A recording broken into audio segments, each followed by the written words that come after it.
Now we got the landmass, the mountains, and the trees down. Now we can start adding lakes and rivers. Now obviously, the landmass tool generates some of these lakes for us, so it made our job a little bit easier.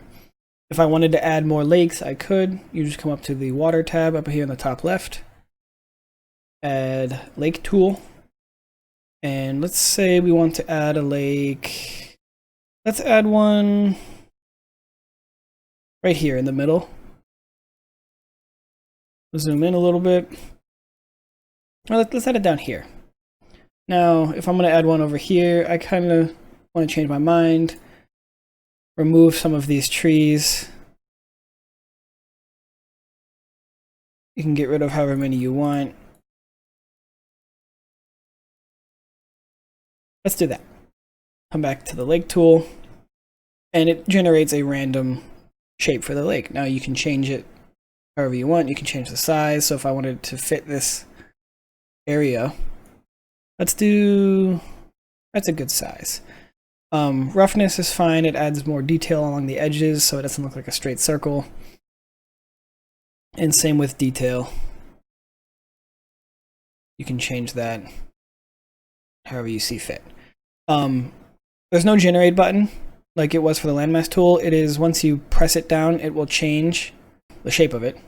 And cool thing is you can place it right over top. So if you don't like a shape, you can just, like the mountains, if I don't like the shape, I can press it, Control Z, and then I can have another shape in my hand. Or if I really wanted to, I could place a shape down, and then if it's almost what I wanted, but it's a little bit different, I can place over top and add on, and you can change the shape that way. So it looks pretty good. So that's one way to put in lake tools. You could do it another way, and I don't know if you can notice this, but the land mass generator has those dark edges on the lake, kind of gives it a little bit of a deeper sense to the water. The lake tool does not have that, which I'm not a huge fan of this. I use it sometimes if it's something surrounded by trees or the different colors are in the mountain. You can't really notice it as much. But what I usually do is I get rid of the lake.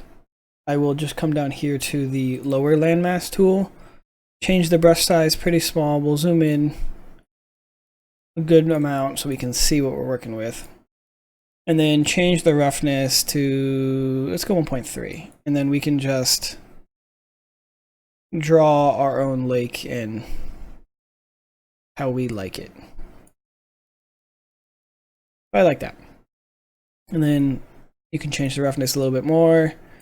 I wanted to give it a little bit more of a weathered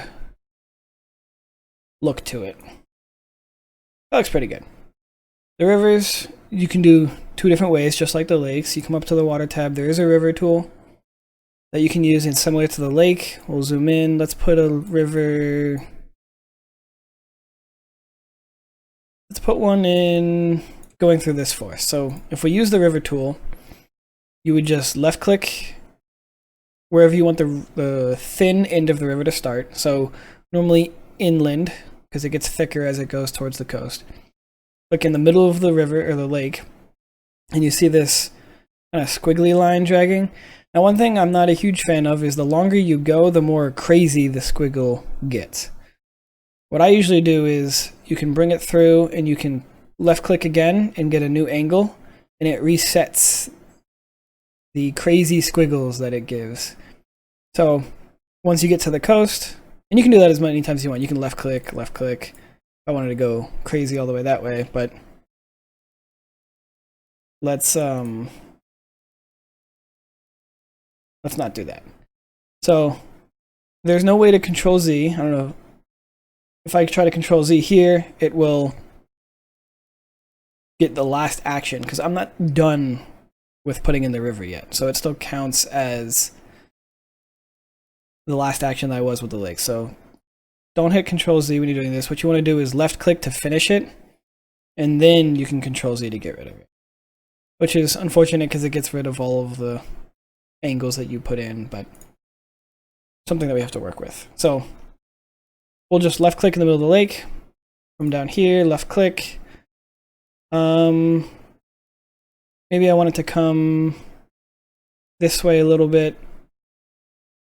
And we'll keep going down and then back out into the coast. So what you want to do is you want to right click to end it, and it will link up all the waterways. And then just like the lake tool, it doesn't give that dark outline to the river. I don't think it matters as much for the rivers. It's a little bit harder to notice. And what I usually like to do after I put in a river is I'll come in here with the symbols tab and I'll just move some of these trees around just as a personal preference. You don't have to do this. It's what I like to do. Just so you can kind of see the direction the river goes in. And we can even delete a handful of these. We can get a better view.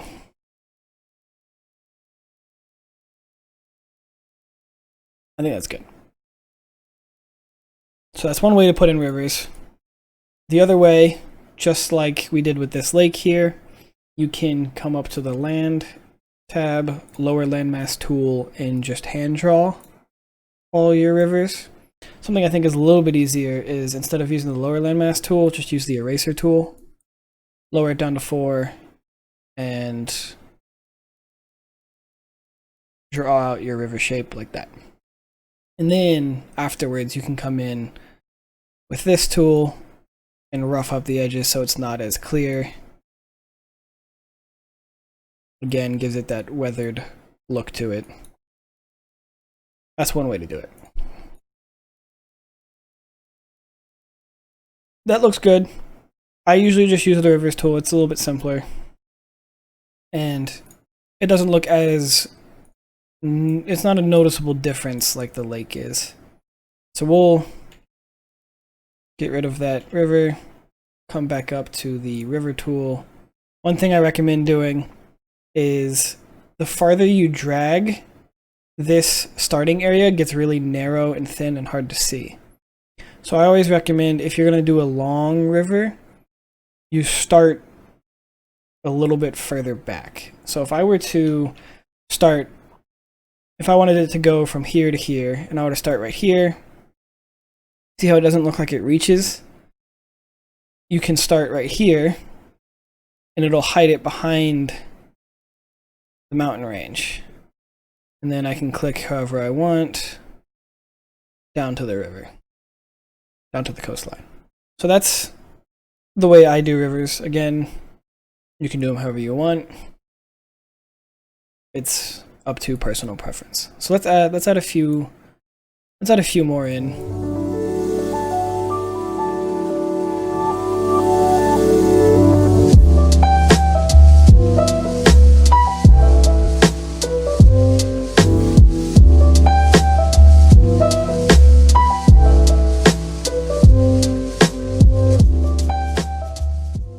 Something I actually didn't go over.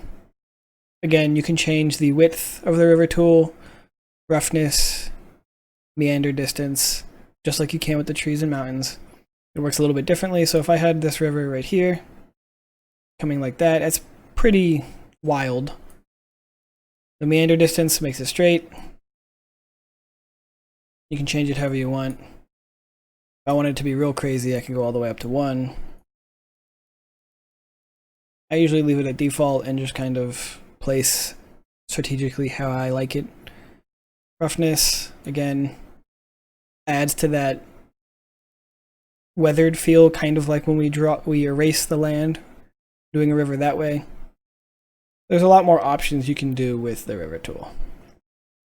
Alright, thanks for watching again. This was the 3rd part of the map making series. I will have the 4th part up tomorrow. Again, let me know if I need to improve anything in the comments. If I missed anything, if you have any questions. And I appreciate everybody's watching. See you in the next one.